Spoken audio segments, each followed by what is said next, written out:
Tulungan niyo ako! Hinahabol ako ng aswang! Nanay! Tatay! Tulong! Hindi ka na makakatakas kahit saan ka pa magpunta! Tanggapin mo ng magiging hapunan kita! Tulungan niyo ako! Ayoko pa mamatay! Ano yun? Bakit may sumisigaw ng tulong? Kakainin ako ng aswang! Aswang? Paano naman nagkaroon ng aswang dito sa amin? Takbulan! Makakabutan pa rin kita! Aswang nga? Putik! Etong sa'yo! Bawang! Ayan!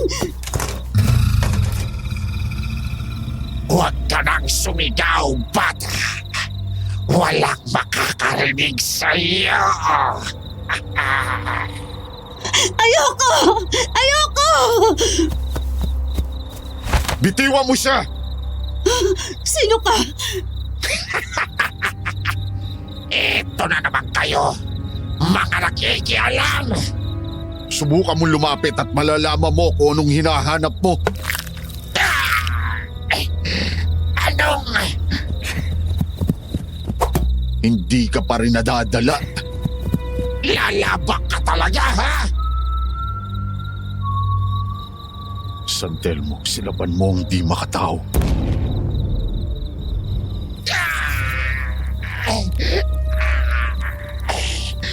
Hindi pa ako tapos! Hindi pa!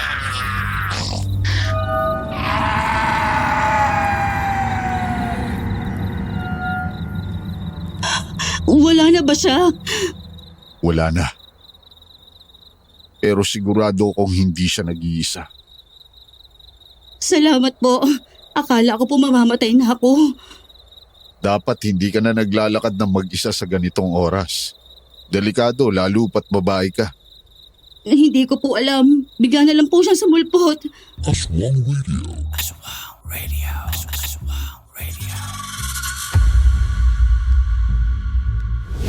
Uy!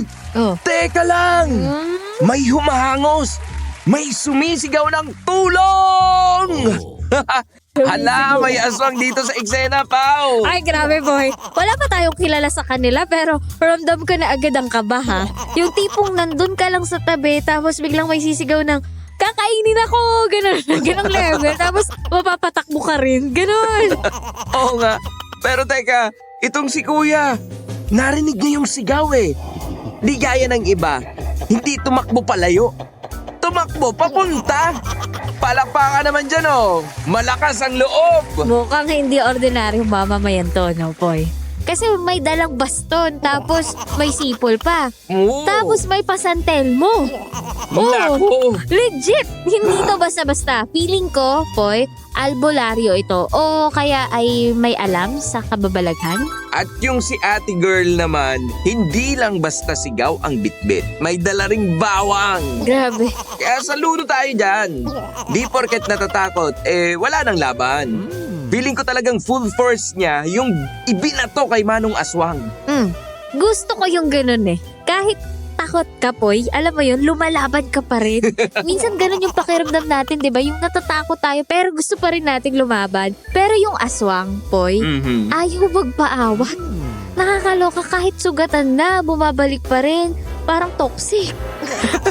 Grabe ka, Mau. Pero yung huling banat ni Kuya, hindi siya nag-iisa. Ay, talaga naman. Medyo kinilabutan ako doon ha. Parang sinasabing may mas malaki pang panganib sa paligid. Well, posible nga naman di ba? Na yung mga aswang talagang nagtatago lang sa paligid natin. Exactly. Yung akala mong tapos na, hindi pa pala. Ganyan din sa totoong buhay, di ba, mga kaaswang radio? Pag may problema kang hinarap, minsan hindi yun ang huli. Pero at least, alam mong kaya mo na dahil may lakas ka na at natuto ka na sa mga karanasan mo, di ba? Tama. At minsan may darating rin na tutulong sa'yo. Gaya ni Kuya sa eksena.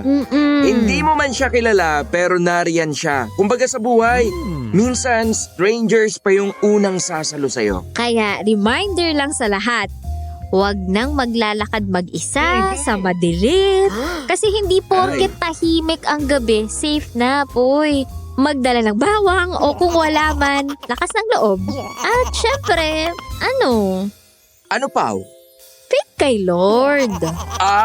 Yes naman!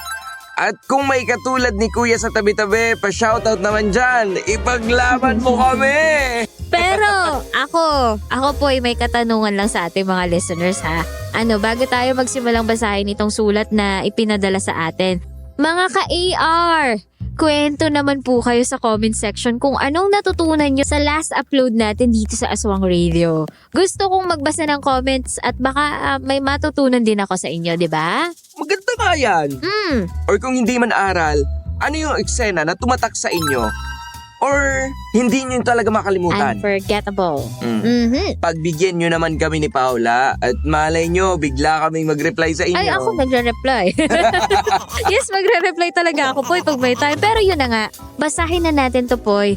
At nang malaman na nating lahat kung tungkol saan ba ang storya nating to.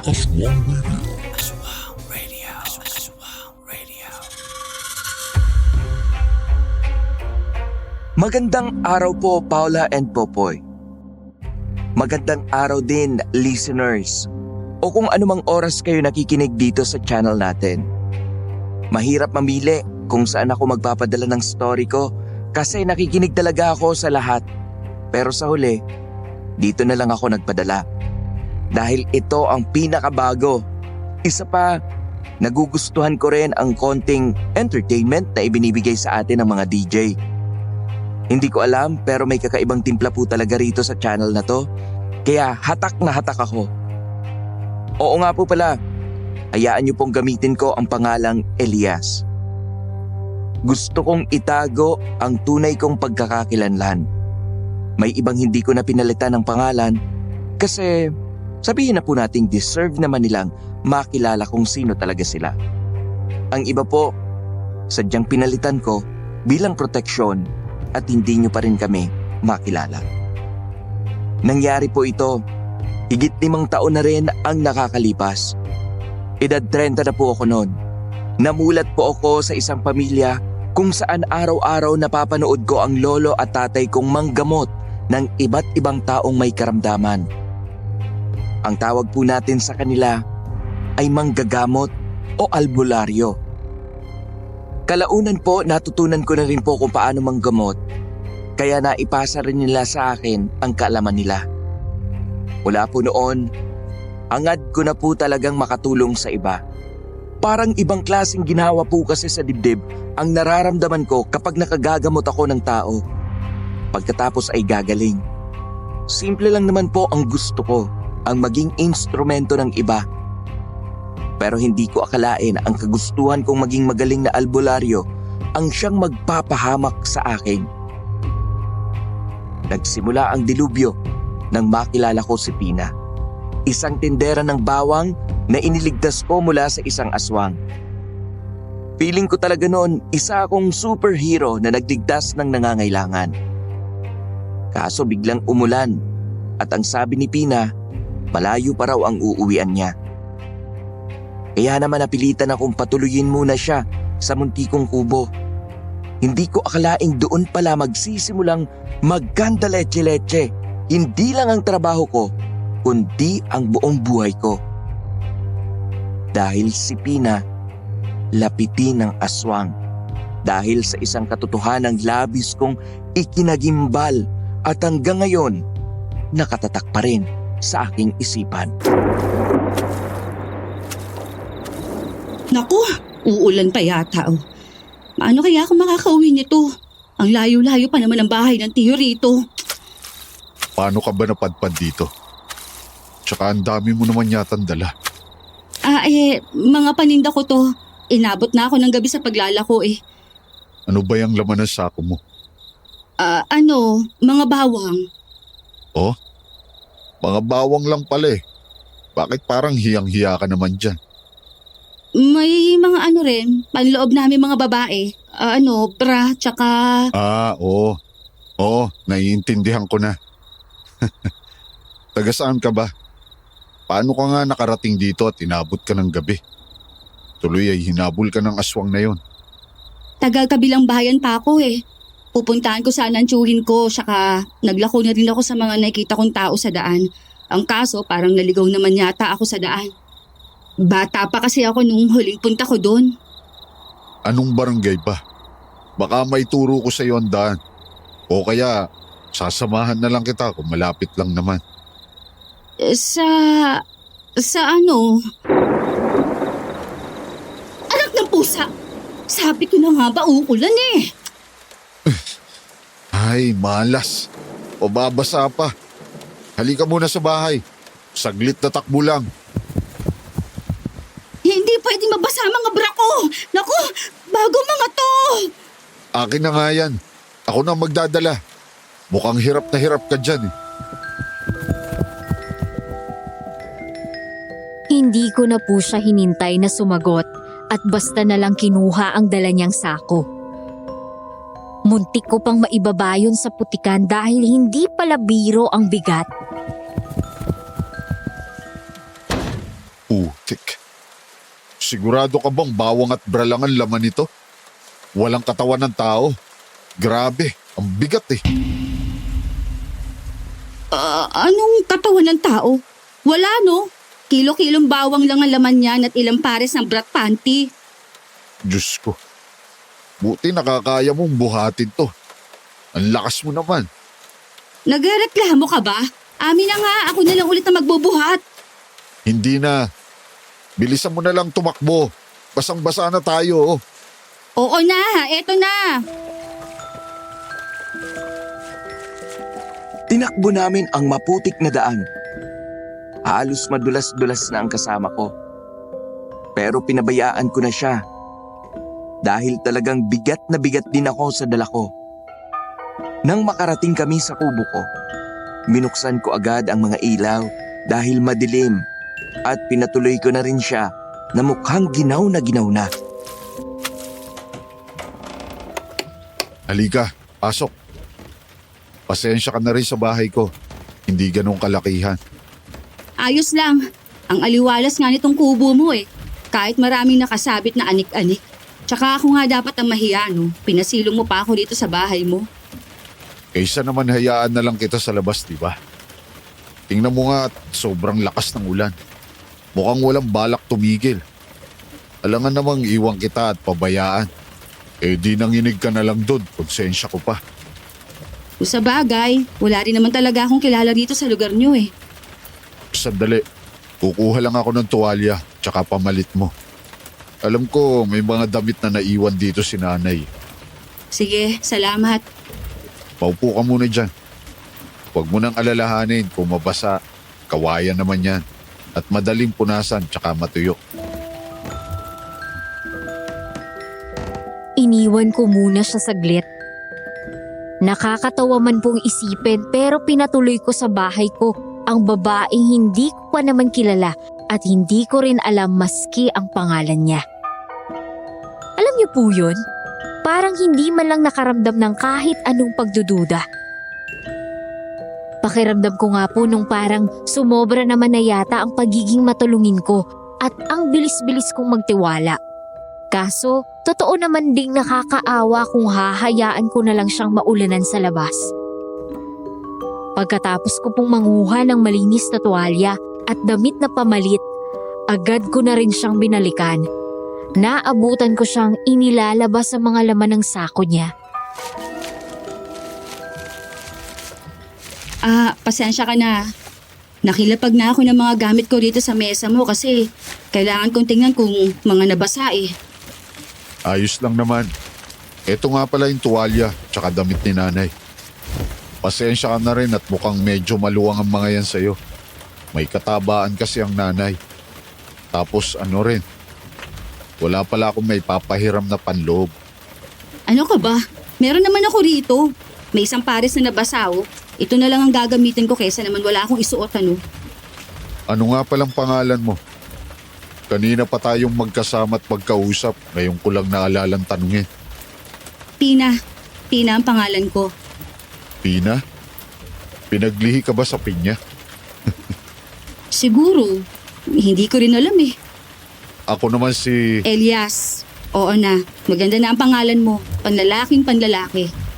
Teka, paano mo nalaman? O ayan o, nakasulat sa diploma mo sa dingding. Oo nga. Sige na, maligo ka na dyan sa banyo. Hayaan mo lang mapuno ang drum at patulo naman yan. Kumain ka na ba? Magluluto lang ako ng noodles para mainitan ng mga tiyan natin. Dito ka na muna magpalipas ng gabi. Sige Elias, kahit ano namang ihain mo ayos lang sa akin eh. Hindi naman parang magreklamo pa ako at nakikisilong lang naman ako ano. Tumango na lang ako sa kanya at hinayaan ko na siyang pumasok kung saan ko itinuro ang banyo ko. Sa edad ko pong 30, kahit kailan hindi pa ako nagkaroon ng nobya. Hindi ko rin po alam kung bakit pihikan yata ako at hindi ako madaling magkaroon ng tipo sa isang babae.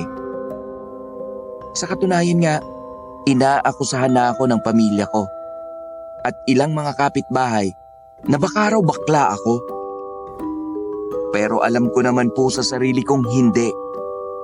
Panigurado akong magugulat ang mga magulang ko na ilang di pa lang ang layo ng bahay mula sa akin kapag nalaman nilang may babae sa bahay ko.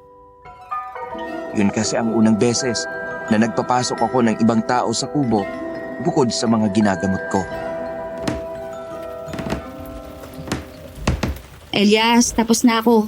Ikaw naman ang maligo, baka magkasakit ka pa niyan. Ako natatapos ng niluluto mo. Sige, nilalamig na rin ako eh.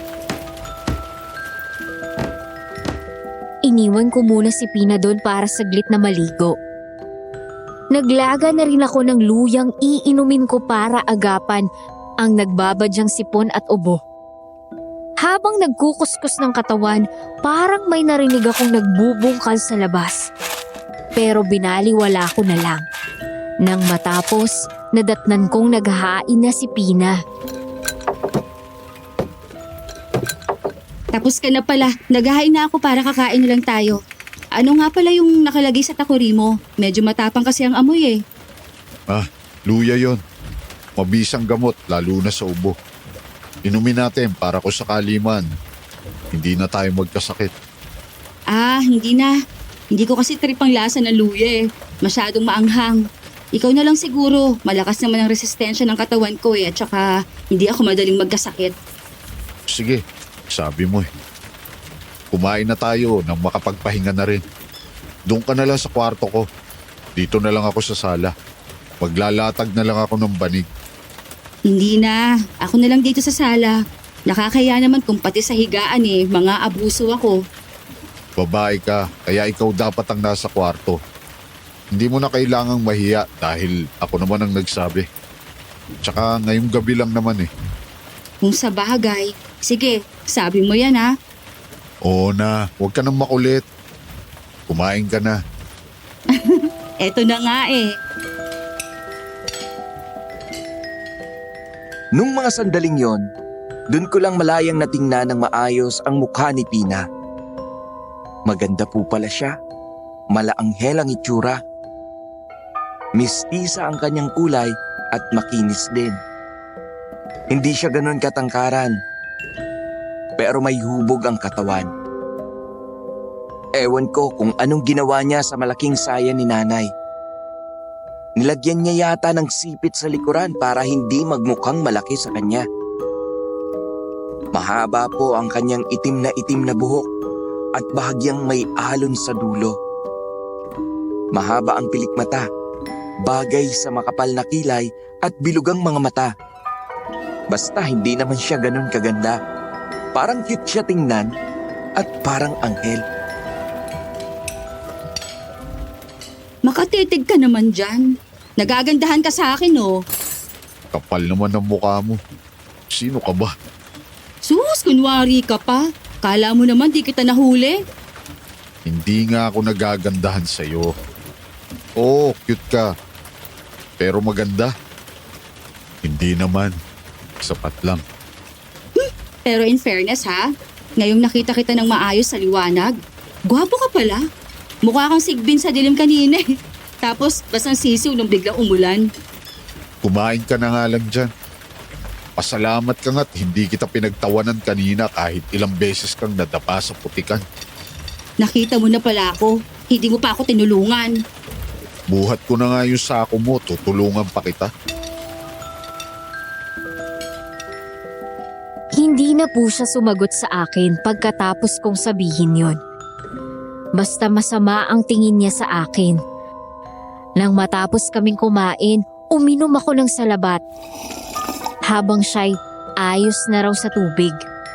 Siya na rin ang nagpresentang maghugas ng pinggan. Hindi ko na po siya pinigilan dahil gusto niya naman yun. Habang nasa kusina siya, ako nasa sala, nakatanaw sa labas. Umuulan pa rin ng malakas at mukhang hindi talaga titigil. Naku! May bagyo ba? Hindi kasi ako nakakanood ng balita eh. Meron siguro. Hindi ko rin sigurado, wala akong TV. Hindi naman ako makapag-internet sa cellphone ko. Bukod sa mahina ang signal, nakalimutan ko rin makapagpa-load. Ikaw, wala ka bang cellphone? Meron, kaso outdated na. Napag-iiwanan. Anong taon na, nakadepindot pa rin ako, no? Ayos lang yan. At least may nagagamit ka pa rin. Papapalitan mo rin yan. Sana nga mapalitan na. Gusto ko rin magkaroon ng account eh. Tapos magkaroon ng friends sa ibang lugar. Gusto mo ba? Gagawa kita sa cellphone ko bukas kapag lumakas-lakas ang signal. Tatandaan mo lang ang numero mo at password. Para kapag may maganda ka na cellphone, may account ka na agad. Talaga? Igagawa mo ko? Oo nga, bukas. Kaya mabuti pa, pumasok ka na doon sa kwarto at magpahinga. Napalitan ko na ng bagong kobre kama yon, pati punda at kumot. Hihiga mo na lang. Sige Elias, maraming salamat talaga sa pagpapatuloy ha. Hindi ko na rin talaga alam kung saan pa ako pupunta kung di mo ko tinulungan kanina. Hindi na ako sumagot sa kanya. Tumango at ngumiti na lang ako. Naglakad na rin naman siya papasok sa maliit kong kwarto. Pero bago niya tuluyang isara ang pinto, ngumiti pa siya ng matamis sa akin. Pero agad din yung nawala. Bandang 10:00 nang makaramdam ako ng antok. Napagawi pa ang tingin ko sa sako ni Pina na nasa isang tabi. Bahagya namang nangunot ang noo ko nang makitang may bakasyon ng dugo sa bandang ilalim. Basa, pero kulay pula. Ano ba yan? Ba't kulay pula? Dugo ba yan? Lalapitan ko na sana ang sako para tingnan yon. Nang maalala kong ang mga ibinibenta niyang bra at panty. Halos lahat ay kulay pula. Kaya naman napagtanto kong baka nabasa ang mga yon at kumatas ang kulay. Ipinagkibit ko na lang yon ang balikat at tuluyan akong humiga sa banig. Medyo matigas kaya kahit inaantok, hindi agad ako makatulog. Nasanay na rin kasi talaga ang likod ko sa kama, kaya naman panay ang ikot ko para makuha ang komportableng pwesto ng paghiga. Hindi ko alam kung gaano ako katagal nakatulog. Pakiramdam ko'y saglit lang akong pumikit, pero nagising ako sa isang tunog. Hindi iyon kuliglig, hindi palaka, hindi kahit anong hayop na pamilyar sa akin. May kakaiba. Parang humahagibis na hininga na may kasamang malalim na ungol. Ano yun? Hindi ako agad kumilos. Hinintay kong tumigil ang tunog. Pero lalo lang itong lumalapit, kasabay ng malakas na buhos ng ulan. Parang mabigat ang bawat hakbang.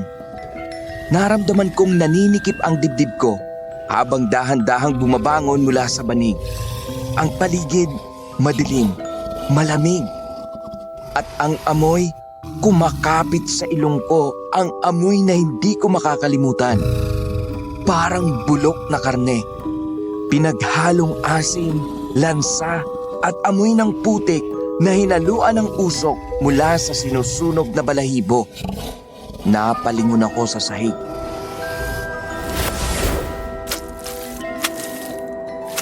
Doon ko nakita, mapuputik na bakas ng paa pero hindi normal. Mas malalaki sa pangkaraniwan. Doble ang sukat ng sa tao.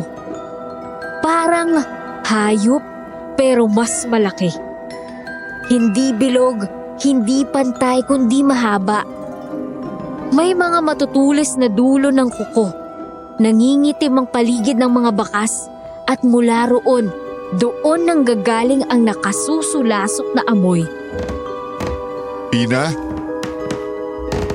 Walang sumagot. Para akong naniga sa kinatatayuan. Tinitigan ko na lang ang madilim na parte ng kwarto. Tahimik ang gabi, maliban sa lagaslas ng ulan at lagitik ng pawid sa hangin. Nanginginig ang kamay ko habang kinapa ang baston na nasa tabi ng banig. Mabigat ang hangin. Pakiramdam ko'y may nakatingin mula sa dilim. Tapos,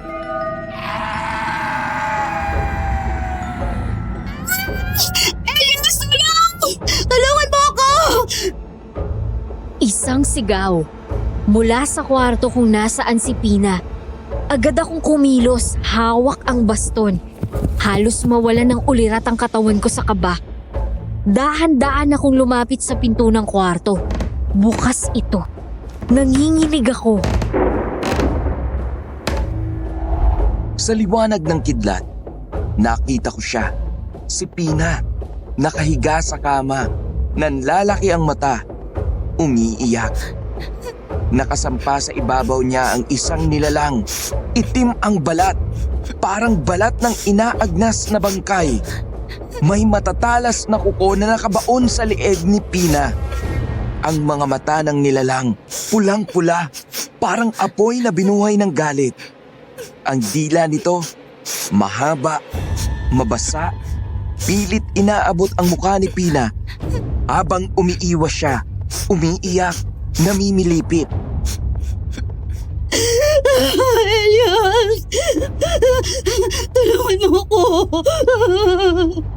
Hayop ka! Bitiwan mo siya! Parang nayanig ang nilalang sa sigaw ko. Napalingon ito. Doon ko nasilayan ng buo ang mukha niya. Hindi ito mukha ng tao. Parang pinagtagpi-tagping balat. May mga uod sa gilid ng bibig nito at ang hininga abot hanggang sa akin. Malamig, mabaho, parang bumubulong ng kamatayan. Hindi ito lumaban. Bigla na lang itong lumundag. Tumalon palabas ng bintana ang halimaw. Walang ingay, maliban sa pagkasira ng kahoy at lagapak ng putik sa labas. Mabilis. Hindi ko na nasundan ang tingin. Sinundan ito ng katahimikan. Ngunit hindi ka panatagan, kundi isang uri ng katahimikang nagbabanta. Pina! Ayos ka lang ba? Anong ginawa niya sa'yo? Lumapit ako sa kanya. Nanginginig siya. Hawak pa rin ang liig na sinakal ng halimaw. Basang-basa ng pawis at luha ang mukha niya. Hindi siya makapagsalita. Ang mga mata niya parang nawalan ng kulay. Nandito na ako. Wala na siya. Hindi ka na niya masasaktan. Ni hindi siya tumugon. Umiling lang siya ng bahagya. Tumulo ang luha niya. Yumakap ako sa kanya, mahigpit. Doon ko lang naramdaman ang balat niya. Nanlalamig. Parang wala ng buhay. Maihahalin tulad na halos sa naninigas na patay. Humigpit ang hawak ko sa kanya. Ayaw ko siyang pakawalan. Pakiramdam ko'y isang maling pagbitaw lang ay mawawala na siya. Pero bago ko pa man muling magsalita, Bumalik siya, Elias! Bumalik siya! Agad akong napamura sa gulat. Bumitaw ako mula sa pagkakayakap sa kanya. Agad kong dinampot ulit ang baston. May dumaan na anino mula sa bintana. Isang kisap mata, sobrang bilis lang. At nawala rin ito agad sa dilim ng gabi. Pina, dito ka lang. Susubukan ko siyang hanapin at hulihin. Baka manggulo siya sa iba. Elias, sandali! Tumakbo ako sa labas ng pinto. Basang-basa sa ulan. Pilit kong sinundan ang yabag ng halimaw. Pero wala na. Ang paligid ay basang putik. May mga bakas ng paa. Pero wala na ang nilalang. Bumalik ako agad sa kubo. Sa mga sandaling yon, walang mahalaga kundi si Pina.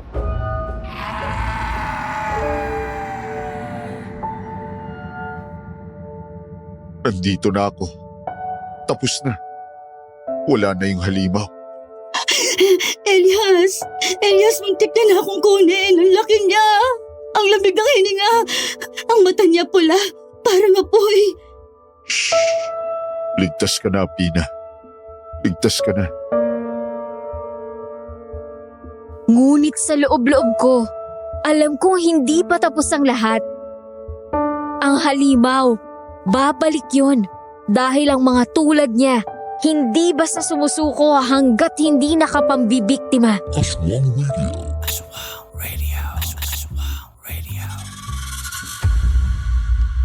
Hindi kaya same aswang yun sa humahabol kay Pina nung una?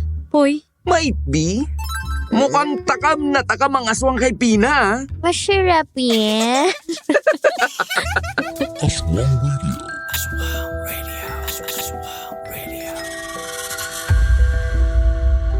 Ramdam na ramdam ko talaga ang takot ni Pina. Halos ayaw niyang bumitaw sa akin. Kaso naalala ko namang nasugatan siya ng aswang sa leeg at kailangan ko yung gamutin. Kailangan natin linisin yung baon ng kuko niya sa leg mo. Baka malasod ka dyan kung hindi natin gagamutin. Elias, dito ka lang. Huwag mo akong iiwan, please. Baka bigla siyang bumalik eh. Hindi na yung babalik. Hindi niya alam kung gaano kadelikadong lugar tong pinasok niya. Bakit naman? Albularyo ko, Pina. Pati na rin ang tatay ko na malapit lang dito.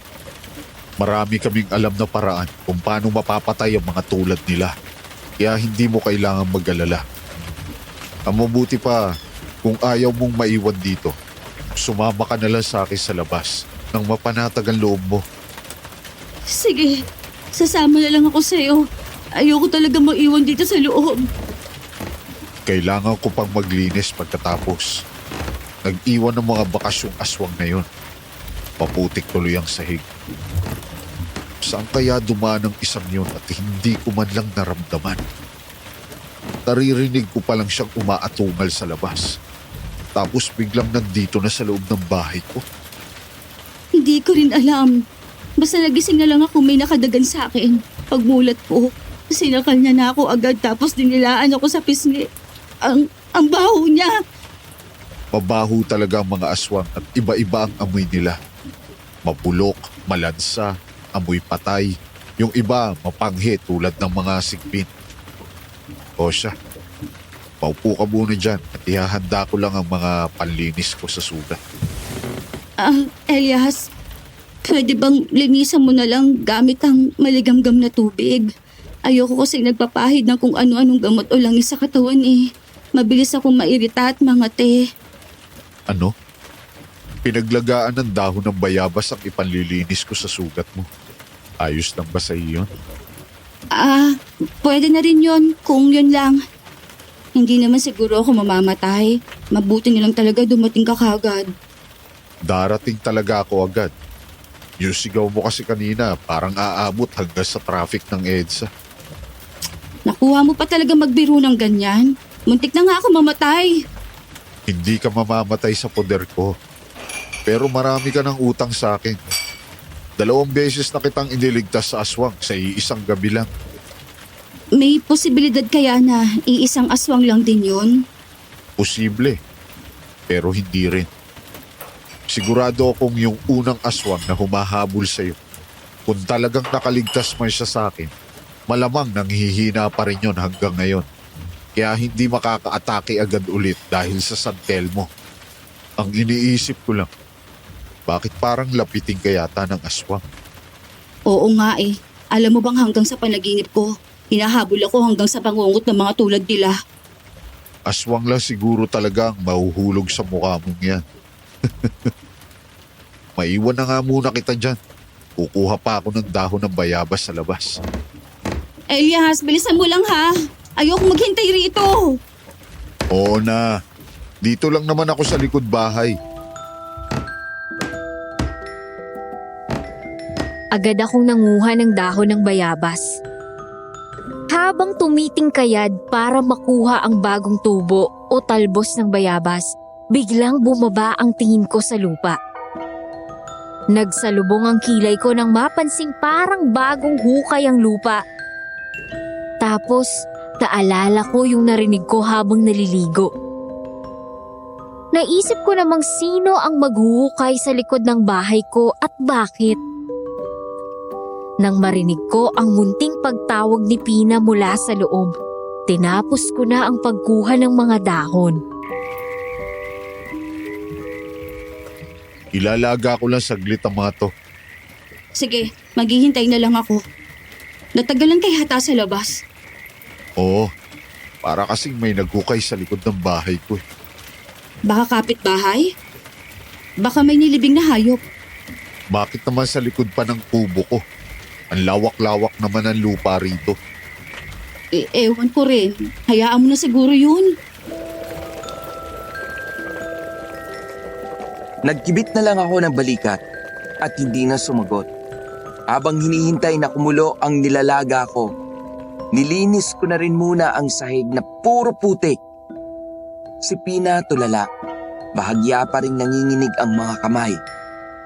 Nang maisalin ko ang pinaglagaan ng bayaba sa palanggana, agad akong nagpiga roon ng malinis na towel.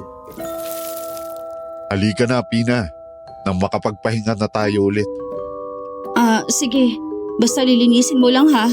Takot din kasi ako sa gamot eh. Baka sa halip na gumaling ako, lalo lang lumala eh. Huwag kang mag-alala. Magtiwala ka lang sa akin. Maingat kong nilinisan at dinampian ng basang tuwalya ang leeg niya. Mabuti na lang din at hindi naman ganun kalalim ang pagkakasakal sa kanya. Habang abala ko roon, ramdam ko naman ang paninitig sa akin ni Pina. Gamit ang aking paningin sa itaas, kitang-kita ko kung paanong salubong ang mga kilay niya habang nakatingin sa akin. Sinulyapan ko tuloy siya saglit, pero agad ding umayos ang itsura niya. Elias, pwede bang tabi na lang tayo matulog? Natatakot kasi talaga ako eh. Hindi natin alam baka bigla na lang bumalik yung halimaw na yun. Sigurado ka ba dyan? Oo, ayos lang naman sa akin. Ganito. Sasamahan na lang kita sa kwarto. Maglalatag na lang ako sa sahig. Hindi tayo pwedeng magtabi. O sige. Basta samahan mo lang ako para mapanatag ang loob ko. Tumango na lang ako kay Pina at hindi na sumagot pa. Nang matapos ako, pinainom ko na rin siya ng tubig bago kami mahiga. Inilipat ko ang higaan ko sa sahig sa kwarto.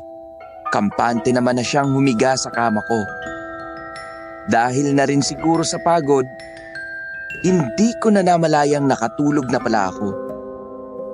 Kinabukasan, isang nakakabulahaw na sigaw ang gumising sa akin, kasabay ng tilaok ng mga manok.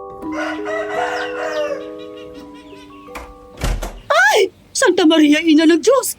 Ano nangyayari dito? Nay, Elias! Nag-asawa ka na mo lang hindi mo lang nagsasabi sa amin? Nay, hindi ho. Grabe naman kayo. Bert! Bert, ang anak mo! Naglilihim na sa atin! Magandang umaga ho sa inyo. Pero hindi po kami mag-asawa nitong anak ninyo ha. Wala rin po kaming kahit anong relasyon. Eh kung gano'n, bakit ka na dito? Bakit kayo magkasama sa iisang kwarto? Anong nangyayari dito, Agnes? Abay, bakit ka sumisigaw? Oh, sino naman ito? Elias, nobya mo ba ito? Hindi nga ho. Ito kasing si nanay, basta-basta na lang pumapasok sa kwarto. Hindi man lang marunong kumatok. Mahirap ba yun? Ba't nagreklamo ka? Dati ko pa namang gawain yan. Eh di sa susunod ho, matuto na kayong kumatok. Tara na nga po rito sa labas. Pina, halika na. Sige, susunod na lang ako. Ililigpit ko ng higaan. Sige, bilisan mo na lang dyan. Sino yun, anak? Saan ba galing ang babaeng yun? Huwag mo sabihing bayaran yun, ha? Si nanay. Oo talaga kahit kailan. Sino nga yun? Kahit sino naman ay magugulat kapag nakita ka may kasama babae sa isang kwarto. Wala ka pang pinapakilalang nobya sa amin. Niligtas ko siya kagabi. Eh di ba galing akong kabilang barangay at may ginamot akong hindi makalakad? Ginabi na ako. Bandang ibayo, narinig kong may sumisigaw. Nakita ko siyang hinahabol ng aswang. Aswang? Eh, wala naman nun dito, ha? Paano nagkaroon ng aswang dito sa atin? Yun nga rin ho ang pinagtataka ko. Eh di niligtas ko siya. Kaso biglang umulan at ang sabi niya, naliligaw pa yata siya dahil hindi niya matandaan ang daan papunta sa tiyuhin niya. Kaya pinatuloy ko muna siya rito sa kubo. Hindi ko naman siya pwedeng iwan na lang basta at baka bumalik ang aswang. Tapos ang dami pa niyang daladala. Nakakaawa naman. Akala namin nag-asawa ka na nang hindi naman lang nagsasabi sa amin. Mahalaga na patunayan ko na hindi ka bakla. Hindi naman talaga ako bakla, tay. Biro lang naman. Pero alam niyo ho ba, may nakapasok ding aswang dito sa kubo ko. Ewan ko, pero parang si Pina yata talaga ang punteriya. Hindi ko sigurado kung iisang aswang ang humahabol sa kanya kagabi tsaka yung biglang pumasok sa bahay. Pero nakakapagtaka kung anong gusto ng mga yun sa kanya. May nakapasok na aswang dito sa kubo. Oho, hindi niyo po ba nakita yung bintana ko kanina nung pumasok kayo? May warak. Tumalon doon palabas yung aswang na makita ko eh. Higit na nakakahalina kasi ang dugo ng babae sa aswang. Na mabuti na lang ay napaalis mo. Opo, tay. Nung hinabol ko sa labas, hindi ko na rin nakita. Ayun nga at may sakal si Pina sa leeg. Pero ginamot ko na rin agad kagabi kaysa naman malason siya. Mabuti. Aalis na rin ba siya ngayon? Magandang araw po sa inyo. Pasensya na po, hindi pa ako formal na nakapagpakilala. Ako nga po pala si Pina, taga-kabilang bayan po. Pasensya ka na rin sa naging reaksyon ko kanina, Ineng. Talagang gulat na gulat ako. Ngayon ko lang kasi nakita may kasamang babaeng anak ko to. Abay, 30 na. Ni isang beses, hindi pa nagkakanobya. Talaga ho? Sa itsura niyang yan? Oo. Abay, kinakantsawan na nga siyang bakla na mga kapitbahay. Baka nga bakla ka, Elias. Kaya ayaw mo magtabi tayo kagabi dahil allergic ka sa mga babae? Pinagsasasabi mo dyan. Hindi ako bakla. Ay isali ka pa talaga sa pangasar nila tatay. May dala kaming ulam dito pang almusal, anak. Sasabayan ka sana namin mag-agahan. Sandali lang at maghahain lang ako, ha? Sige po, Nay. Tulungan ko na po kayo. Ikaw ba sigurado sa babaeng pinapasok mo rito sa bahay mo? Bakit, Tay? May problema ba? Wala naman, tinatanong lang kita. Abay, parang ang bilis mo kasi nagpapasok ng ibang tao rito. Tapos ay lapitin pa ng aswa. Ano sa tingin mong dahilan bukod sa babae siya? Hindi ko alam kung buntis siya eh. Pero parang hindi naman. Hindi naman maumbok ang tiyan niya. Bakit? Nakita tawakan mo na ba ang tiyan? Tay naman. Hindi ah. Ang ibig ko sabihin, hindi naman halata sa kanyang buntis siya. Uuwi na rin ba yan? Tumigil na ang ulan. Hindi ko po alam, Tay. Tara na rito, Bert! Elias! Na makakain na tayo!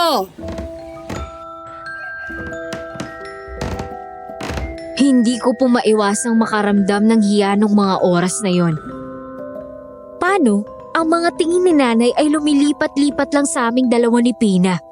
Para bang may ginawa kaming krimen na kailangan naming aminin sa kanya. Halos hindi ko na nga po manguya ang pagkain ko. Kahit na masarap naman ang longganisa at itlog, naiilang kasi talaga ako. Pero si tatay ay wala namang pakialam. Matanong ko lang, Ineng ha. Taga saan ka nga? Sa San Antonio ho. Sa kabilang bayan nga.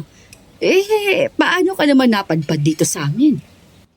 Hinahanap ko po kasi ang tiyuhin ko, kaso hindi ko na po matandaan ng daan eh. Naglakad na lang po kasi ako mula kanto at hindi na sumakay ng tricycle. Baka sakaling maalala ko ang daan. Kaso, 12 pa lang po ako nung huli pong punta ko ron eh. 18 taon na rin ho ang lumipas kaya naligaw po ako. Ginabi na ako sa daan tapos naramdaman ko may sumusunod po sa akin. Matalas po ang pangil kaya nalaman ko agad na aswang. Mabuti na lang po dumating po itong si Elias at tinulungan ako. Buti na nga lang talaga dahil kung hindi malamang bangkay ka na lang ngayon. Ano bang gagawin mo doon sa tiyuhin mo? Ang totoo po niyan, wala na rin po talaga akong balita sa kanya. Matanda na yon dahil siya yung panganay sa kanilang magkakapatid eh. Hindi ko po alam kung buhay pa ba siya dahil kung tama ho ang kwenta ko, nasa edad 70 plus na ho siya ngayon. Malay mo naman bukas malakas pa siya. Wala na rin po kasi talaga akong mapupuntahan eh. Mag-isa na lang ako sa buhay. Biglang naging napakabigat ng hangin sa buong kusina. Tumigil ang kutsarang tumatama sa pinggan. Walang kumibo. Si Pina nakayuko na lang habang pinipigilan niyang tumulo ang luha niya. Pero kahit anong pagpigil, bumigay rin. Dahan-dahang tumulo ang una, kasunod ang isa pa, hanggang sa maglakas siya ng loob magsalita. Hindi ko naman po ginustong ganito ang kalagayan ko. Hindi ko po ginusto na wala akong sariling pamilya, sariling bahay, kahit maliit lang. Pero yung sarili kong ina at ama, kinuha sa akin nang walang paalam. Pina, huwag mo nang pilitin ang sarili mong magkwento kung hindi mo kaya. Ayos lang naman dahil personal mong buhay yan. 15 taong gulang pa lang ako noon. Gabi na. Talagang pinipilit kong mauubos ang paninda ko kahit tapos na ang oras ng merienda. Naglalako ako ng banana Q. Pilit binabalanse yung tray sa ulo ko dahil kahit bata pa, kailangan ko na magbanat ng buto eh. Tuwan-tuwa pa nga ako noon kasi nakaubos ako ng paninda. Sabi ko sa sarili ko, makakabili na ako ng gatas para sa kapatid kong sanggol. Sanggol pa lang yon, ilang buwan pa lang. Ay Diyos ko, ano nangyari Pina? Pero pag uwi ko, puro abon na lang po. Wala na yung bahay namin. Wala na yung mga magulang ko. Wala na rin yung kapatid ko. Lahat sila natupok sa apoy. Amoy sunog na mga katawan. Amoy na sunog na bahay.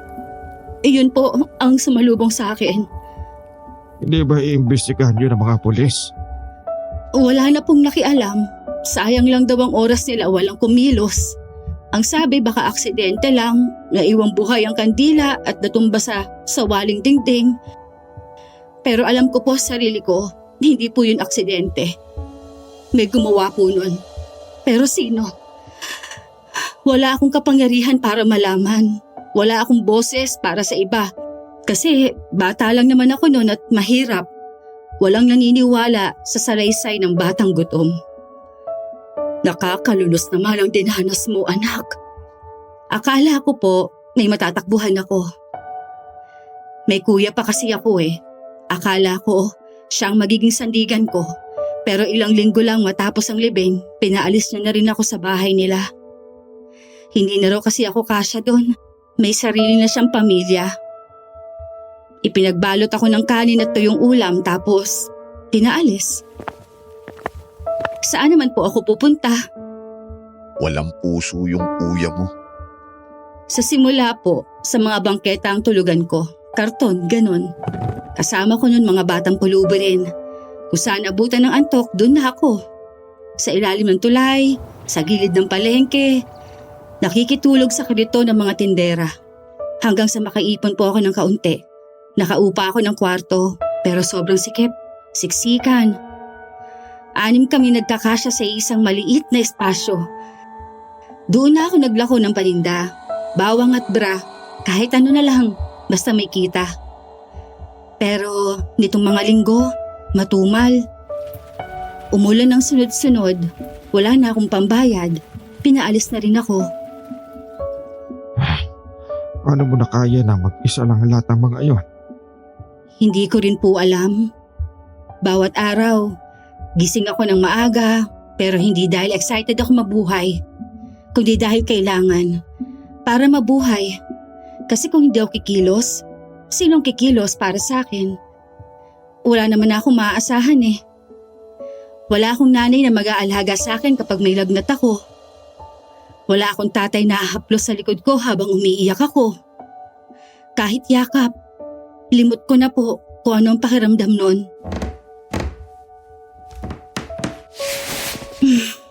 Anak, may awa ang Diyos sa'yo. Nakikita ka niya. Matagal na po akong huminto sa paniniwala sa Kanya. Hindi ko kailanman naranasan ang awa niya. Naiintindihan kita. Pero kung gusto mo, pwede kang hindi ka muna umalis dito. Hanggat hindi mo pa nahanap ang tiyuhin mo, dito ka muna. May lugar ka rito. Dito ka muna makituloy kay Elias. Salamat po. Salamat po, Nanay Agnes. Hindi ko alam kung paano ako babangon ulit eh. Pero ngayong may nakikinig sa akin, parang hindi na ako gaano mag-isa. Sa pagkakataong yon, parang humina ang lahat ng tunog sa paligid. Awang-awa ako sa kalagayan ni Pina. Sa likod ng mapang-asar niyang personalidad, may ganun po pala siyang sakit na itinatago. Hindi ko po alam, pero parang likas na po yata sa pamilya ko ang maging maawain. Kaya naman tinanggap namin si Pina nang walang pag-aalinlangan. Nung araw na yon, may iilang nagpagamot sa akin at tinulungan niya naman ako. Pero sinabi kong hindi naman na kailangan. Kinabukasan, hinayaan ko siyang gawin niya ang trabaho niya. Pwede ka pa rin namang magtinda ng mga paninda mo, Pina. Para naman magkaroon ka ng sarili mong pera. Libre naman kitang patutuloyin dito gaya ng gusto ni nanay. Salamat talaga ha. Ang dami mo nang naitulong sa akin. Wala pa tayong isang araw na magkakilala. Ang bait ng pamilya niyo sa akin. Huwag mo na yung intindihin. Kahit sino naman siguro maaawa rin sa sitwasyon mo. Kaya sige na, maglako ka na ng paninda mo. Basta bago dumilim, umuwi ka na. Baka may aswang ka na namang makasalubong dyan o sumunod sa'yo. Ano ba? Huwag ka nang matakot. Basta yung bilin ko, may malapit na talipa pa rito. Subukan mong ibenta sa mga tindera yung bawang mo sa mas mababang presyo para mabili. Sige Elias, aalis na muna ako ha. Babalik din ako bago mag-alas 6. Mag-iingat ka, Pina. Ngumiti na lang siya sa akin. May ilang nakapila sa labas na magpapagamot sa akin. Lahat sila nagtataka nang makita palabas si Pina mula sa bahay ko. Alam kasi talaga ng halos lahat sa amin na wala pa akong asawa. Kaya naman ang babae, hiyang-hiya rin habang naglalakad. Ang dami kasing mga mata na nakapukol sa kanya. Mag-umpisa na po tayo. Dating gawi. Mauuna ang pinakaunang dumating. Hindi na ako nag-aksaya ng oras at nagsimula na ako. Mabuti naman at hindi rin maluba ang karamdaman ng mga dumating. Ang ilan sa kanila, si tatay ang sadya. Kaya pinalilipat ko sa bahay ng tatay. Bandang 3:00 nang matapos ako. Nakahinga naman ako ng maluwag dahil sa wakas ay makakapagpahinga na ako. Pero kailangan ko pa rin mangalap ng ilang halamang gamot para sa kakailanganin ko sa mga susunod na araw. Kukuha nga muna ako ng dahon ng kaimito. Bit-bit ko ang bayong nalalagyan sana ng halamang gamot. Diretso ako sa likod ng bahay para kumuha ng dahon ng kaimito at talbos ng bayabas. Pero napahinto ako nang mapatapat ulit sa lupang nung gabi pa naglalaro sa isipan ko. Yung parte na parang bagong hukay. Lumuhod ako. May ilang tuyong dahon sa ibabaw. Parang sinadya para takpan ang gilid. Nang alisin ko yon gamit ang dulo ng tsinelas ko, doon ko siya nakita. Isang nakausling kulay abot maputlang daliri ng tao. Hindi agad ako nakagalaw. Nanlaki ang mga mata ko. Sumikip ang dibdib ko. Parang may malamig na gumapang sa batok ko pababa ng likod. Ano to? Bakit may daliri ng tao rito? Hindi ko pwedeng galawin to. Kailangan ko sabihin kina nanay at tatay to. Hindi ako nag-aksaya ng oras. Tumakbo ako. Hawak pa rin ang bayong. Pagkapasok sa bahay nila nanay, halos masira ko ang pinto sa pagmamadali. Tay! Nay! Halipo kayo! May nakita ako sa likod. Daliri ng tao. Anong sinasabi mo? Elias, anong daliri? Isang tao, Nay. Nakausli sa lupa. Para bang may nakalibing sa likod ng bahay ko. Nakita ko ngayon lang. Hindi na ako nagpaliwanag. Hinatak ko si Tatay Bert na nooy abala sa pagkukumpuni ng gasera. Si Nanay, hawak agad ang rosaryo at nakasunod sa likod namin. Nanginginig ang labi. Pagdating sa likod ng kubo ko, itinuro ko agad. Diyan po. Tingnan nyo. Lumapit si tatay. Nakakunot ang noo. Lumuhod. Tinanggal ang natirang tuyong damo. Napaatras siya ng bahagya nang makita ang sinasabi ko. May daliri nga. Santa Maria! Diyos ko po! Bakit may ganyan sa likod ng bahay mo? Napaupo si Nanay sa damuhan. Ako naman, mabilis na nilabas ang cellphone ko mula sa bulsa at sinimulan ng i-video ang gagawing paghukay ni Tatay. Tay, kailangan nating i-record to. Baka tayo pa ang pagbintangan. Di natin alam kung sino ang naglibing niyan dito. Tumungo si tatay. Kumuha siya ng pala sa gilid ng bahay. Walang salita. Ang tanging maririnig lang ay ang tunog ng bakal sa lupa at ang huni ng mga hayop sa paligid. Tatlo lang kaming nandun. Hindi pa man isang talampakan ang nahuhukay, sumambulat na agad ang isang tila tela. Punit na polo. May bahid ng dugo, pero tuyot na. Dahan-dahang sumilip ang ulo. May katandaang lalaki, maputla, halos kulay abuhin na. Nakadilat pa ang mata. Ang bibig, bahagyang nakanganga. Parang may huling sigaw na hindi nailabas. Nang tangkain ni tatay na hukayin pa, doon na nakita ang kabuuan ng katawan. Putol ang kaliwang braso. Walang laman ang dibdib. As in literal na butas. Wala kang makikitang atay, puso, bituka, wala. Para siyang inukang katawan. May mga sugat na parang kinayod gamit ang matulis na kutsilyo. Pero ang mas malala, ang balat sa tiyan ay tila nilaslas at binuklat, parang sinadya. Diyos ko po! Ano to? Napapikit siya at halos sumuka sa damuhan. Ako, napaatras ng bahagya. Nanginginig ang kamay ko habang kinukunan ng lahat. Iba yung pakiramdam. Hindi lang takot, may halong galit, pagkasuklam, at lungkot na hindi ko maipaliwanag. Sino to, Tay? Kilala nyo ba to? Umiling si tatay. Patuloy lang siya sa paghuhukay. Nang mahukay ang buong katawan, natagpuan namin ang sako sa ilalim nito. Basang sako, kulay putik.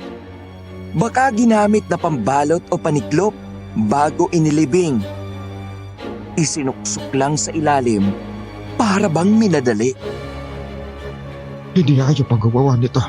Tao! Tao ang gumawa nito sa kapwa-tao. O aswa. Tay, posibleng aswang, di ba? Wala nang laman loob. Parang inubos o nilantakan. O aswang ito. Hindi basta-basta. Marunong magtago. Alam ang likod ng bahay mo. Alam kung kailan walang tao. At may lakas ng loob. Bakit sa atin pa? Bakit dito pa inilibing? Ang tahimik dito sa atin. Lumapit ako kay nanay at inalalayan siyang makatayo. Nanginginig pa rin siya. Ang rosaryo, hawak pa rin sa dibdib. Ako, hindi ko rin alam ang sagot. Pero ramdam kong hindi ito basta na lang nangyayari. Hindi isang aksidente. Tay, yung narinig ko habang naliligo, parang may naghuhukay. Akala ko aso lang na nangangalakal ng lupa. Pero baka ito na yun. At hindi mo sinabi agad. Akala ko po kung ano lang eh. Hindi ko inakalang bangkay pa lang hinuhukay. Napahawak si tatay sa sintido. Nagsalita siya. Mababa ang boses. Hindi natin pwede hayaan ito. Kailangan nating i-report ito kay Kapitan. Pero tatakpan muna natin. Baka may ibang makakita. Kumalat agad ang balita at ayaw pa mapagbintangan. Aswang Radio.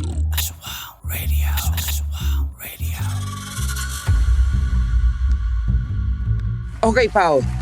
Hindi ako ready doon ha. As in, legit, tumayong balahibo ko. Grabe. Ang bigat nun, boy. Ang creepy. Tapos, kanina nga, boy, hindi ako makahinga. Parang alam mo yun, may malamig na hangin na dumaan dito sa booth. Hindi ko alam kung gusto ko pang ituloy itong kwento na to, Paula eh. Para akong naiihi sa takot. Huwag ka siya ni Iye. Parang may nakatingin sa likod ko. Alam mo yun, hindi ako lumilingon. Kasi I hate this feeling pero gusto ko pa rin malaman yung kasunod, boy. Ganito pala yung kwento na hindi lang sa utak mo pumapasok, pati sa malat mo, ramdam mo eh. Naku! Ay, ang bigat sa dibdib. Pero eto pa ya, seryoso. Hindi ko i-off yung ilaw ko mamayang gabi kapag matutulog na ako. Seryoso yun. Kung may nakikinig nito sa madilim na kwarto, sorry na lang sa inyo ha. Good luck na lang mga day. Baka mamaya may nakasilip na pala sa bintana ninyo. May rosaryo ka dyan, boy. Hirap muna ako, please lang. Mukhang mapapadasal ako rito ng 10 beses habang nakikinig, boy. Aswang Radio.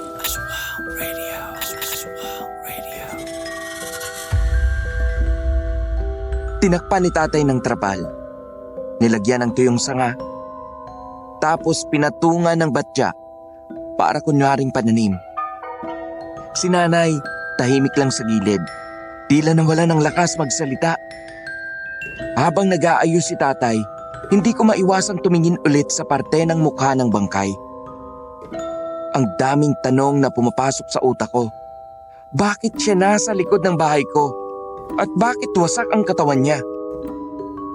Hindi ako nagsalita. Pero sa loob-loob ko, isang tanong ang paulit-ulit. Sino ang may gawa nito?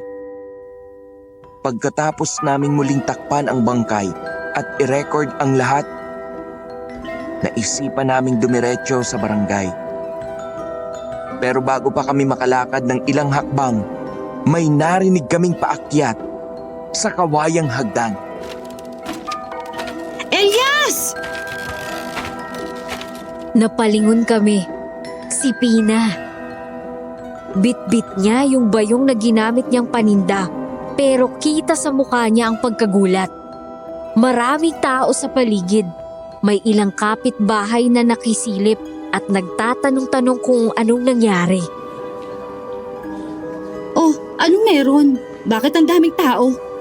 Dito ka nga muna. Hinawakan ko siya sa siko at dinala palayo sa kumpulan ng tao. Ramdam ko yung tensyon sa balikat niya habang naglalakad kami papunta sa gilid ng bahay. Nung isang gabi, may narinig akong parang naghuhukay habang naliligo ako. Ngayon, nakita namin sa likod ng bahay yung bagong hukay. May bangkay sa ilalim. Bangkay? Natahimik siya. Nanlaki ang mata. Bahagyang umatras at nanginig. May narinig ka ba nung isang gabi? O may nakita kang ibang tao habang naliligo ako? Wala akong narinig. Di ba nag-aayos lang ako ng paninda nung habang naliligo ka? Di ako lumabas, hindi rin ako sumilip. Sigurado ka?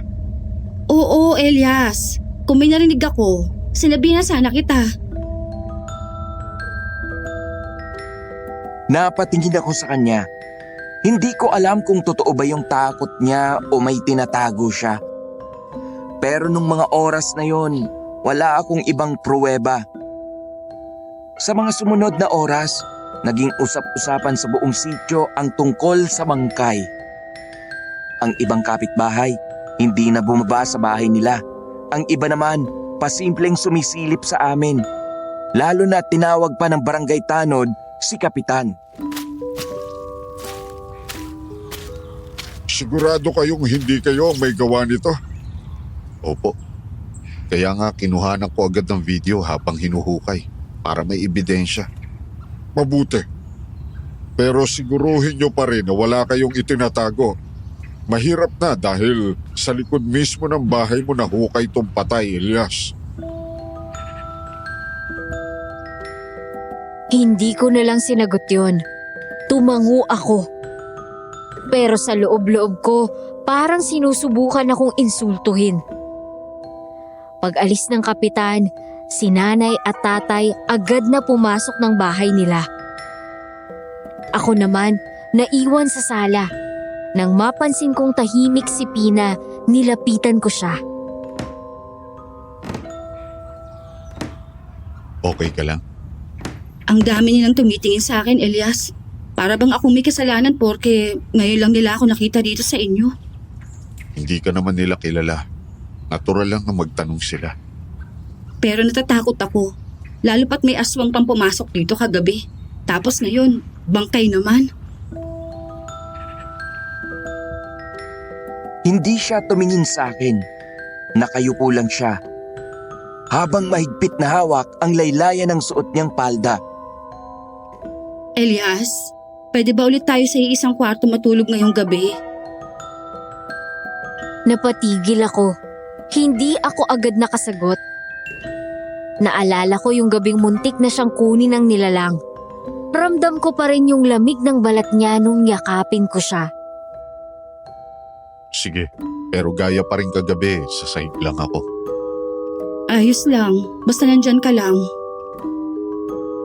Habang dumidilim ang langit, mas lalong bumigat ang pakiramdam ko. Hindi dahil sa bangkay, hindi dahil sa tanong ng mga tao, kundi dahil sa presensyang pakiramdam ko, hindi pa rin umaalis. Nung gabi, tahimik kaming kumain. Si Pina, di na masyadong nagsalita. Sinabayan ulit kaming kumain ni nanay at tatay. Si nanay, puro dasal. Si tatay, tahimik, pero panay ang sulyap sa labas. Parang kami-kami na lang ang alerto sa buong sityo. Matutulog na ako, Elias ha. Pasok ka na rin mamaya, ha? Tumango lang ako. Naiwan ako sa sala. Pinatay ko na ang ilaw pero hindi pa rin ako makatulog. Puro tanong ang laman ng utak ko. Bakit dito inilibing ang bangkay? Sino siya? At kung aswang nga ang pumatay, anong gusto nila? At bakit ngayon lang sila nagsisilabasan sa lugar namin? Ilang oras ang lumipas, hindi pa rin ako inaantok. Nakatingin lang ako sa bubong. Nakahiga sa banig sa gilid ng kama hanggang sa may marinig akong yabag galing sa labas. Mabigat, mabagal, pero sigurado akong hindi yun hayop. Dahan-dahan akong tumayo. Kinuha ko yung baston ko at lumapit sa bintana. Nakasilip ako sa siwang ng pawid. May anino. Taong matangkad, nakatayo sa gilid ng puno malapit sa tambakan ng kahoy. Hawak niya ang alaga kong manok. si Itlog. Hayop ka! Ang manok ko! Nanlaki ang mata ko nung makita kong kinagat niya yung ulo ng manok. Nilaslas ang leeg gamit ang ngipin. Tumilamsik ang dugo sa gilid ng bibig niya. Hindi siya tao. Alam kong hindi siya normal. Hindi na ako nag-isip. Tumakbo ako palabas. Hoy! Bitiwan mo yan! Hayop ka! Ngunit mabilis siya. Masyadong mabilis. Bago pa ako makalapit, tumakbo siya sa masukal na parte ng likod bahay. Tumalon sa mataas na bakod. Wala sa sariling napamura ko. Peste ka! Sino ka ba? Anong ginagawa mo sa lugar namin? Pag-uwi ko, galit na galit ako. Pinatay ko agad ang ilaw sa labas. Wala nang ibang tao sa paligid. Pero yung presensya ng nilalang na yon, parang nananatili pa rin sa hangin. Parang may mata sa bawat sulok. Ano nangyari, Elias? Bakit ka biglang sumigaw at lumabas? Nandito na naman yung aswang. Hindi ko alam kung saan ba siya o sila nagtatago rito. Pero kailangan kong malaman. Hindi pwedeng hayaan na lang silang malayang pagala-gala rito sa lugar namin. Walang puwang ang mga tulad nilang masasama sa mundong ito. Talaga ba? Anong talaga ba? Dapat lang naman talagang hindi malayang nakagagalaw ang mga tulad nila. Hindi naman talaga sila malaya eh. Kaya patago na lang silang gumagalaw. Patago? Patago mo bang maituturing na muntik ka na ngang mapatay ng mga tulad nila? At ngayon lang, biniktima nila kahit alaga kong manok. Kasi hayop na lang ang tangi lang pagpipilian kapag wala silang taong mabiktima. Yun lang naman ang dapat nilang kainin para payapa at hindi rin sila kailangang patayin, di ba? Eh hindi ko alam, Elias. Hindi ko alam kung bakit iba yata ang dating ni Pina nung mga oras na yon. Pero hinayaan ko na lang. Tahimik kaming pumasok sa kwarto at humiga na siya. Dahil siguro sa katahimikan ng gabi, nakatulog na rin ako sa saglit na paghiga. Nagising ako, pawis na pawis. Maliwanag ang buwan, pero mas maliwanag ang mga mata ng lalaking nakatitig sa akin mula sa ulunan ng banig. Pulang-pula ang mga mata niya. Halatang galit na galit. Sino ka? Anong ginagawa mo rito sa loob ng kwarto ko? Hindi siya sumagot. Imbes, unti-unting itinaas ang isang kamay. May hawak siyang kutsilyo. Makinis, matulis.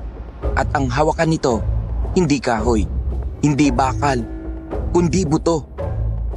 Buto ng tao. Puting-puti, parang bagong liha at sinadyang pakinisin. Anong gusto mo?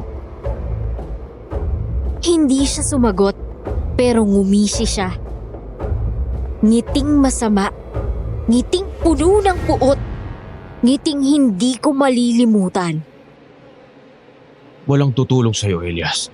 Lahat ng iniligtas mo. Kahit anong kabutihan na ginawa mo sa kanila, hindi ka nila matutulungan. Walang ibang sasaklolo sa'yo ngayon. Noon ko lang siya nakilala sa liwanag. Yung lalaking kumagat sa manok ko. Yung aswang na nakita ko. Hindi ko alam kung paano siya nakapasok sa kubo. Walang bakas ng sapatos. Wala ring tunog. Parang multo. Pero ang bigat ng presensya niya, parang nasa harapan ko ang kamatayan mismo. Pina! Pina, gising! Pina! Walang sumagot. Napalingon ako sa kanya sa itaas. Walang tao. Nagtaka agad ako kung bakit wala siya roon. Kinapa ko agad ang baston sa gilid ng banig. Wala rin. Wala sa tabi ko ang pangunahin kong armas na ginagamit. Putik ka! Wala kang masasandalan ngayon. Wala kang baston. Wala kang Diyos. Wala ka ring Pina. Baka iniwan ka na at iniligtas ang sarili niya. Tumayo siya. Daan-dahang lumapit. Hindi siya nagmamadali. Parang alam niyang wala akong kawala. Inangat niya ang kutsilyo. Mabilis ang hininga ko. Tinakpan ko ng braso ang sarili ko habang umuurong papalayo.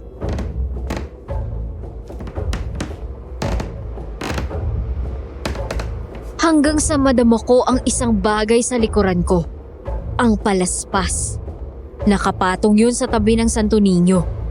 Wala na akong maisip. Dinampot ko yun at inihagis ko sa kanya.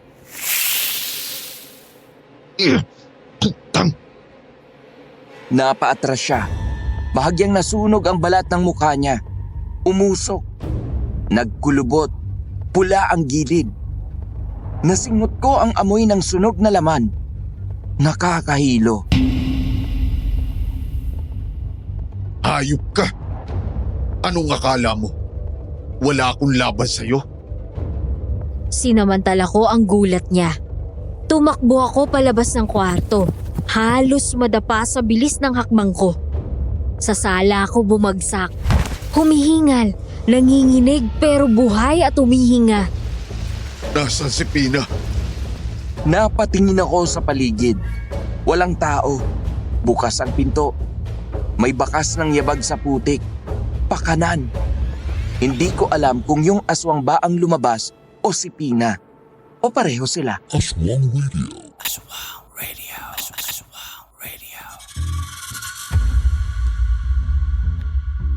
Grabe boy, hindi ako makahinga. Sino ba yung aswang na yan?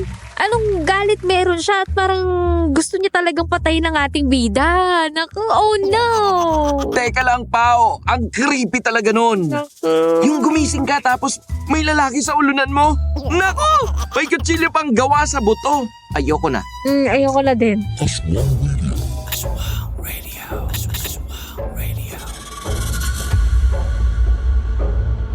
Pinilit kong huminga. Kinuha ko ang isang kahoy na upuan at ipwenesto sa pinto para harangan. Pero bago ko maisara ng tuluyan, may narinig akong tawa. Mahabang halakhak mula sa labas.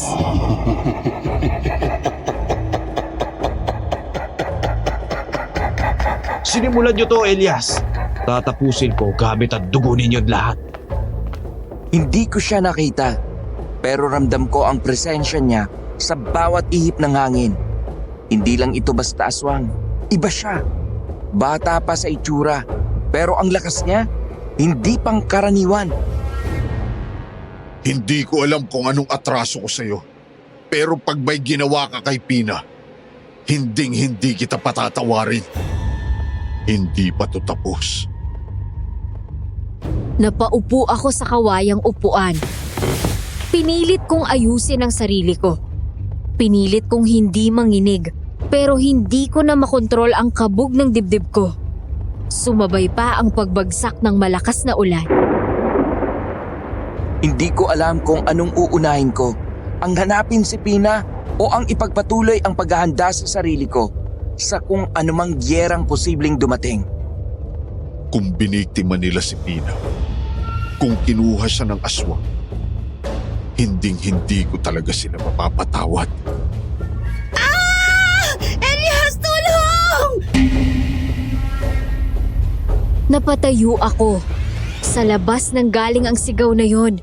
Tinig ni Pina. Elias! Elias, tulungan mo ako! Hindi na ako nag-isip.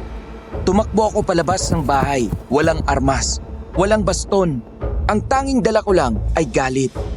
Galit at takot. At sa ilalim ng malamig na ulan, ramdam kong nagsisimula pa lang ang tunay na bangungot. Basang-basa ako sa ulan, pero hindi yon ang dahilan kung bakit nanginginig ako. Ang puso ko, kumakabog sa kaba habang sinusundan ko ang tinig ni Pina. Mahina, umiiyak at nakakaawa. Pina! Nasaan ka?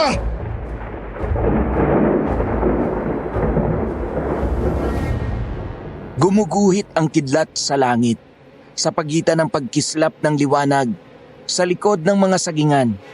May naaaninag akong mahina't kumikislap. Isang lampara. Umakbang ako ng dahan-dahan. Doon ko siya nakita. Nakatali siya sa punong mangga. Basa ang buong katawan. Nanginginig. Luhaan. Hawak pa rin ang sako niyang may paninda. Parang hindi niya mabitiwan kahit sa ganitong sitwasyon. Pina! Anong ginawa nila sa'yo? Sinong gumawa nito? Elias, tulungan mo ako. Lumapit agad ako. Hinagod ko ang lubid, makapal at mahigpit. Pumulot ako ng isang matulis na bato sa lupa. Pinilit kong huwag manginig ang kamay. Saglit lang, Pina. Malapit na to. Makakaalis ka rin dito. Isang malakas na kaskas. Napigtas ang tali. Bumagsak siya sa lupa. Parang nanghina. Agad ko siyang inalalayan. Pero imbis na yakap o pasasalamat,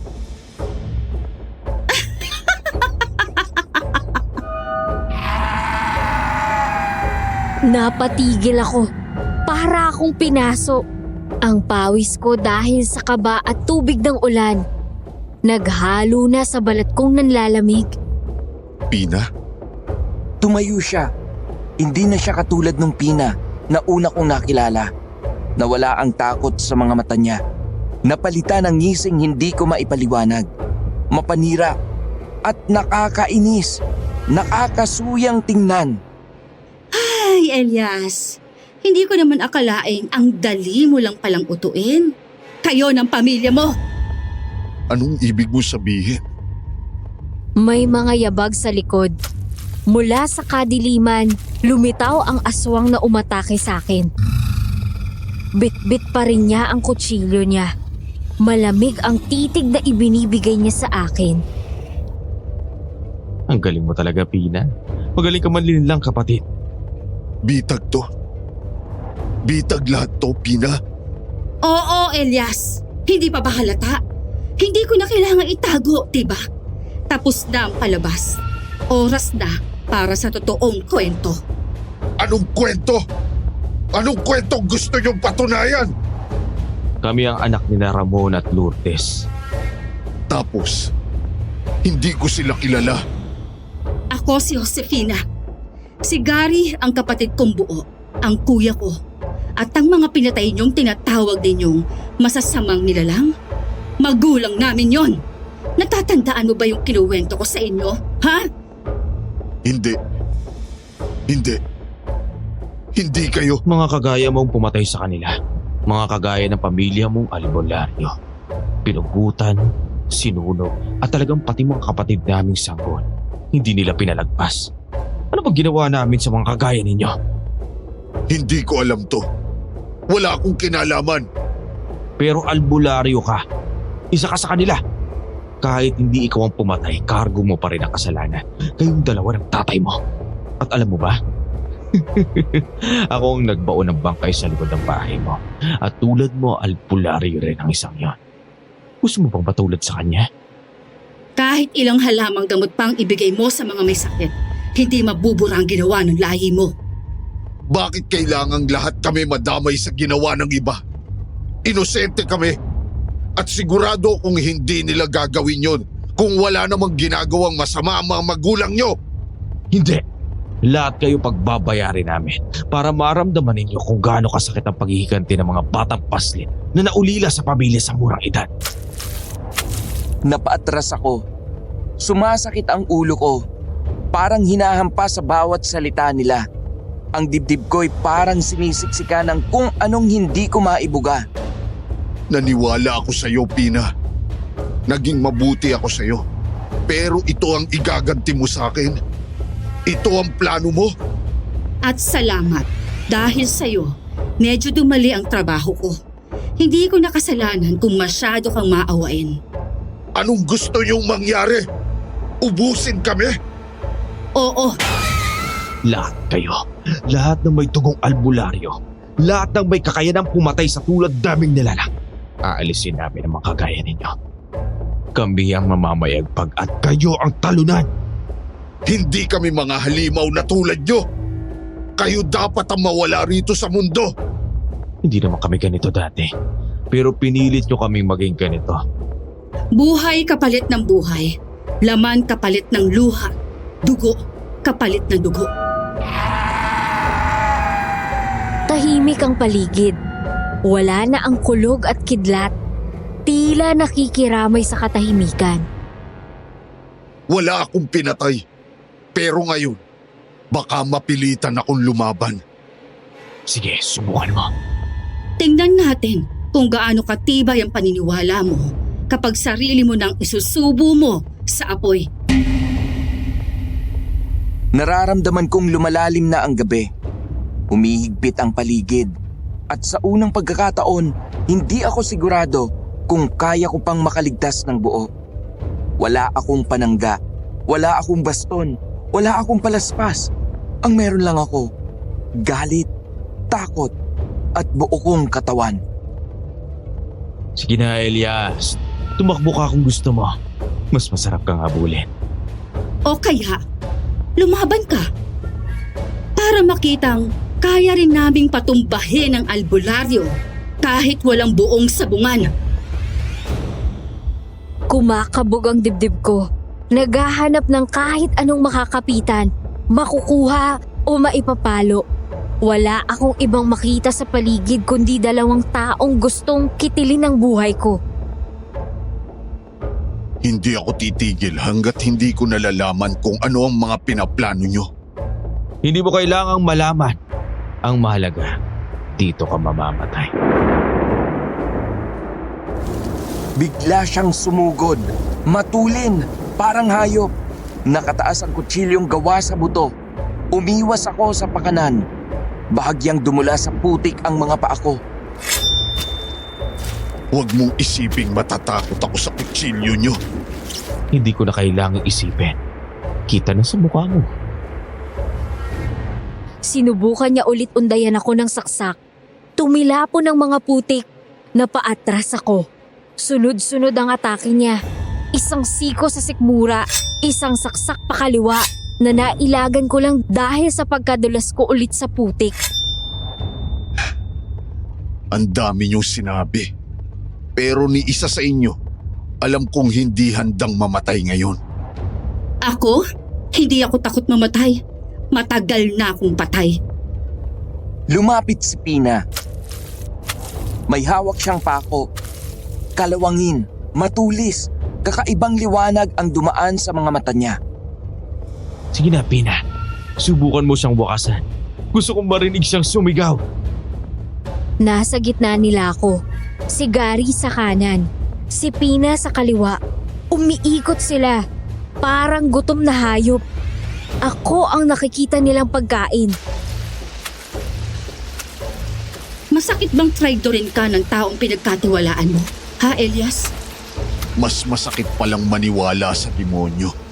Tumama ang palad ni Pina sa pisngi ko. Tumilamsik ang laway ko sa gilid ng bibig. At nalasahan ko agad ang dugo dahil sa lakad nun. Wala pa ring armas sa paligid. Wala ni kahoy na pwedeng ihampas. Hindi ako makatakbo dahil madulas. Hindi ako makalaban. Hindi ko alam kung anong mauuna, saksak o palo. Tapusin na natin.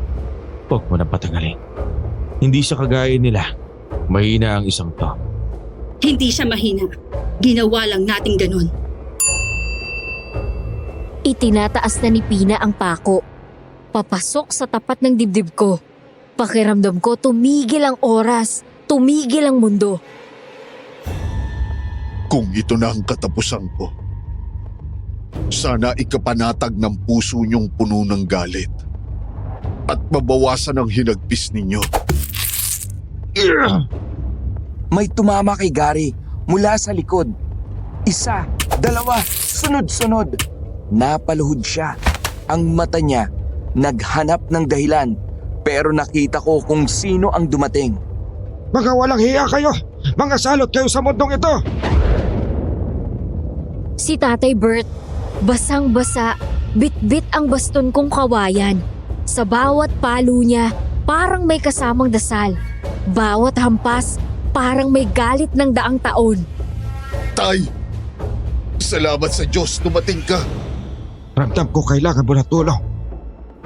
Inundayan niya si Gary. Tinamaan sa tagiliran. Napaalulong ito. Tumumba si Pina. Umatras. Pero mabilis si Tatay Bert. Parang may lakas ng kabataan. Tinabig ako palayo para hindi matamaan ng mga sunggab. Tumayo ka, Elias. Tumayo ka kung ayaw mo mapunta sa hukay. Si Pina, sumugod. Tinusok niya si Tatay Bert sa balikat. Tumama ang pako, pero hindi siya nagpatinag. Yan lang. Mas masakit pa ang kagat ng mga surot. Sinungkit ni Tatay ang pulso ni Pina. Nabitiwan ang pako. Tumalsik sa damuhan. Ako ang sumugod para pulutin yun agad. Ito ang kailangan ko. Habang abala si Tatay, ako naman ang sumalo sa laban. Hinarap ko si Gary na pilit bumabangon. Pinilit ko ang lakas ko sa isang bigwas ng pako sa braso niya. Lumalaban ka na ngayon, ha? Kahit wala akong itak, hindi ibig sabihin wala akong paninindigan. Sinubukan niyang saksakin ako, pero nasangga ko ng siko. Tinadyakan ko siya sa sikmura. Umatras siya. Pinilipit ko ang braso niya.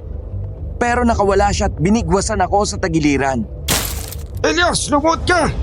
Sumunod ako agad.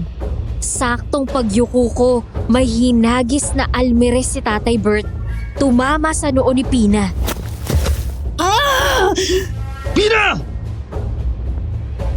Sa isang iglap, pareho silang bumagsak. Si Gary, duguan ang muka. Si Pina, walang malay. Tapos na ba? Hindi pa. Buhay pa sila. Pero sa ngayon, huminga ka muna, anak. Isa kang albularyo. Pero higit sa lahat, isa kang tao. Salamat, Tay. Kung wala ka, baka... Ngayon lang kita ililigtas. Sa susunod, kailangan ikaw na magliligtas sa sarili mo. Ang hangin ay mabigat. Ang ulan, hindi lang basta patak. Parang buhos ng galit mula sa langit.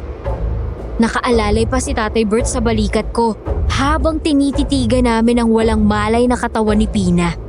Pero ramdam kong hindi pa siya tapos. Hindi pa tapos ang bangungot. Bumangon si Gary. Umubo at sumuka ng dugo. Pilit iniaangat ang katawan gamit ang isang braso. Huwag mo gagalawin ang kapatid ko, Elias. Huwag mo siya! Isang sipa mula kay Tatay Bert ang tumapos sa pag-iyak ng katawan ni Gary. Pag sinabi ko tapos na, tapos na.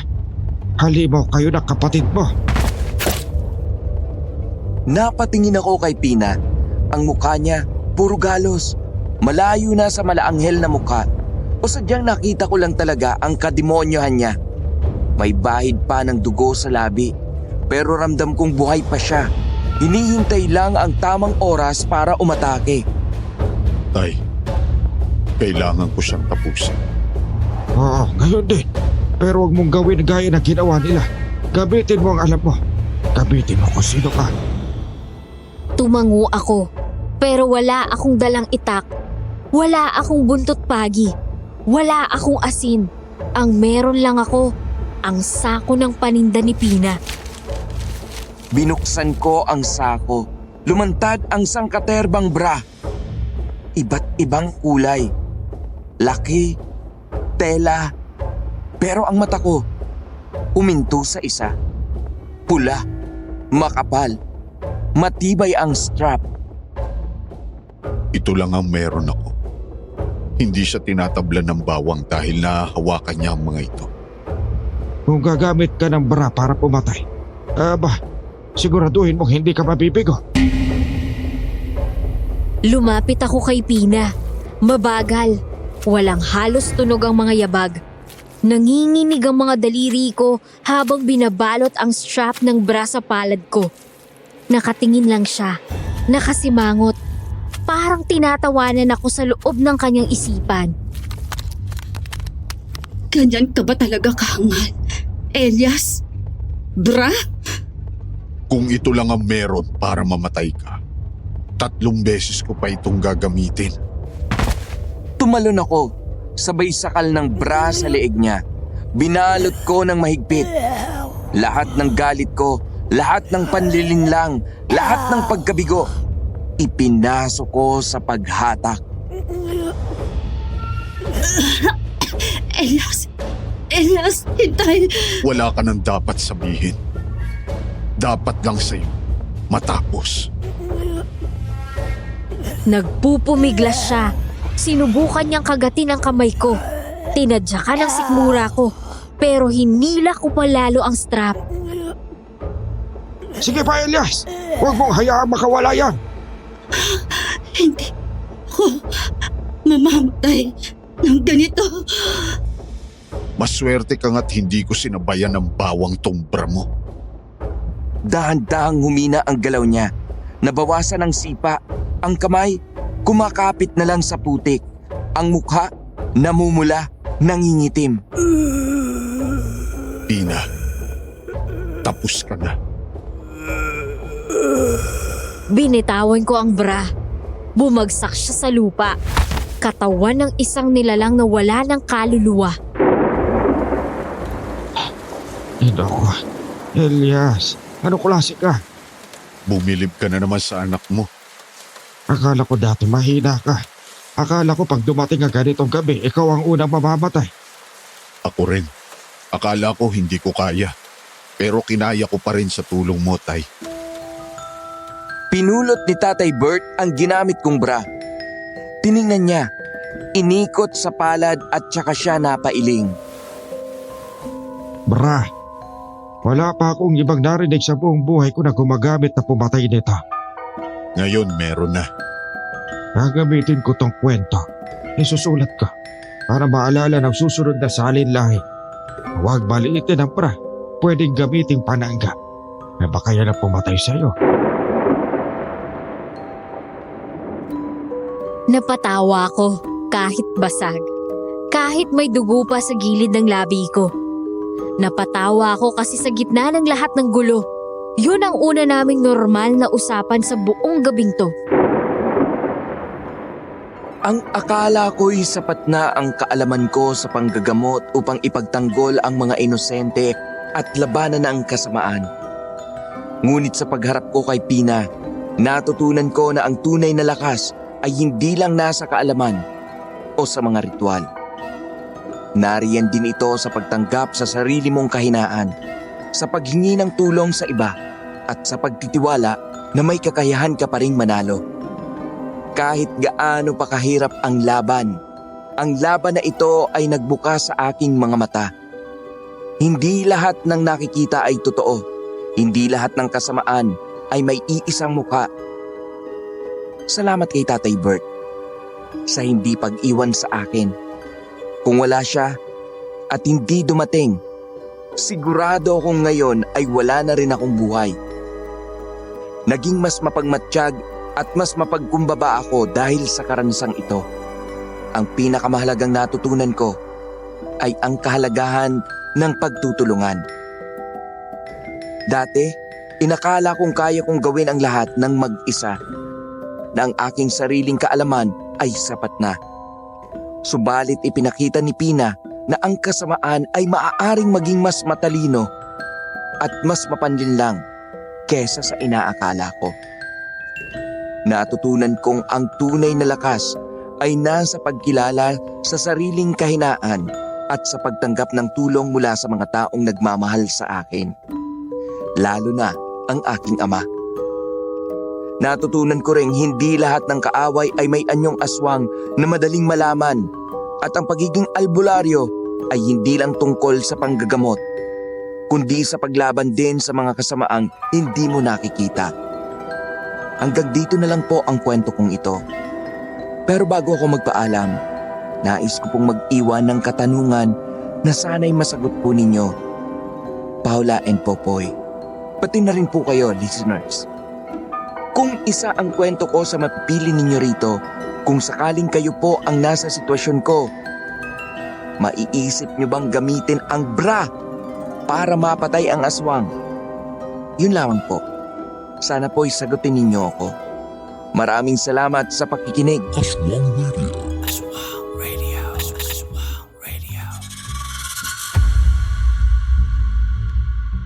Hi! Ewan ko ba, boy?